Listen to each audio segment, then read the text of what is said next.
All right, ready to dive in. Today we're looking at a story that's been told and retold for centuries, the miracle at Cana. The one where Jesus turns water into wine. Exactly. And we're going way beyond just the surface level on this one. Definitely. You guys have sent in some amazing sources. Yes. And we're ready to get to the bottom of it all. It's remarkable, isn't it? Oh, yeah. I mean, this story has everything. It does. Theological debates to actually trying to figure out where this all happened. Right. Even what kind of wine it was. It's just something that people have been fascinated by for ages. It's true. And it's wild to think centuries later we're still trying to pinpoint the exact location, what kind of wine he created. Even trying to put ourselves there as guests at that wedding feast. Yeah. And what's really interesting is that this is the very first miracle attributed to Jesus in the Gospel of John. It is. Like, this is the grand opening of his ministry. Exactly. And they chose a party to do it. Right. I mean, what does that say about the kind of Messiah he was going to be? Yeah, that's a question worth thinking about. For sure. Especially because this wasn't just any party. Right. It was a wedding in ancient Galilee, and we've talked about this before. Yeah. Running out of wine back then. It wasn't just, oh, we're out of drinks. It was a social catastrophe. Oh, yeah. You're pretty much guaranteeing your family's going to be disinherited or something. Exactly. Yeah. It was a big deal, which makes Mary's request to Jesus even more crucial. Absolutely. Like, imagine the pressure. You've poured your heart and probably every last coin you have into throwing this massive celebration, and then, boom. You're out of wine. Disaster. Yeah. Talk about a recipe for disaster. And that adds this whole other layer of tension to the story. It does. So let's walk through it a bit. Okay. John chapter 2, verses 1 through 11, just as a refresher. Right. Jesus, his mother Mary, the disciples are all there. The party's going great. Yep. And then someone drops the bomb. Uh-oh. They are out of wine. And right there, right in this moment of crisis, we see Mary, ever the observant mother, spring into action.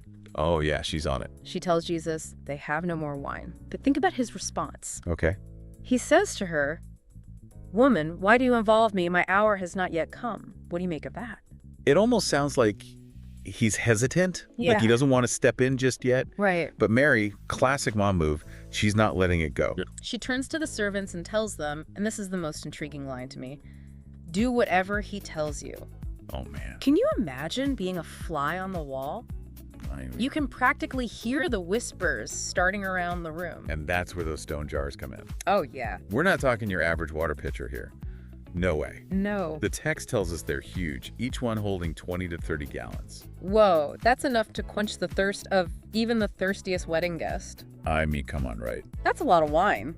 That is a lot of wine. But it's not just the size that's important. Right. These weren't just any old containers. No, they weren't. They were specifically for ceremonial washing, which, as we know, was a huge deal back then. A huge emphasis on ritual purity in that time period. So you've got these huge jars Yeah. meant for these purification rituals. Exactly. And Jesus tells the servants to fill them up with water. Can you imagine? What must they have been thinking? I don't know, but it makes you wonder. The gospel doesn't actually say if the transformation was instantaneous or gradual. Oh, really? Yeah, like, did the water shimmer and change right before their eyes, or was it slower, more subtle? The text leaves it open, Interesting. which, frankly, I think is fascinating. Well, yeah, I mean, it leaves it open to interpretation. Totally.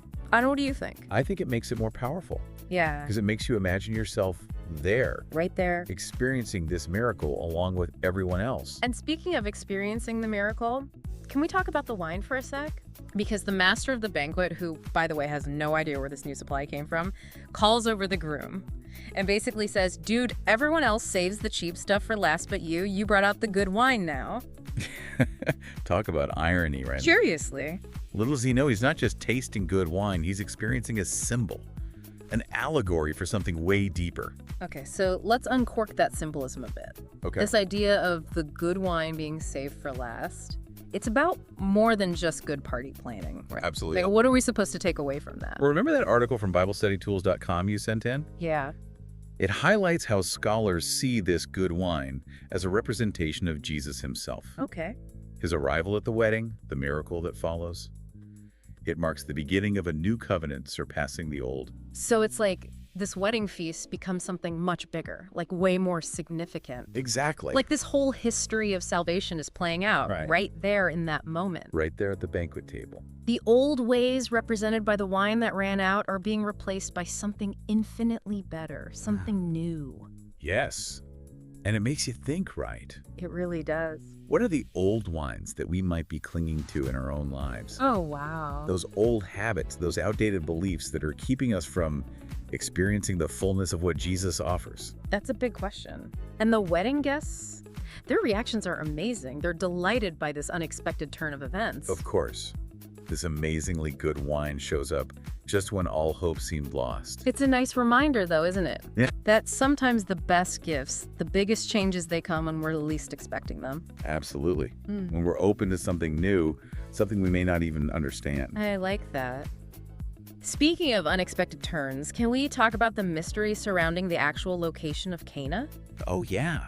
It's like a biblical riddle. It really is. We're talking about a story that's over 2,000 years old. It's amazing we have any chance at all to pinpoint it. I know. For centuries, tradition has pointed to Cana in Galilee as the site of the miracle. Right, they even have a wedding church there. Yeah, built on the supposed spot. Exactly. But then our Wikipedia entry throws in a little bit of a curveball. Oh no, what now? It mentions another contender, another site in Galilee called Cana. And apparently both locations have archaeological claims, so it's kind of up in the air. Oh, really? So what's the verdict? Has anyone found a "Jesus was here" inscription carved into a rock somewhere? Not quite. Or like some ancient party decorations or something? They wish archaeologists have uncovered some stone jars at both sites that date back to that time period.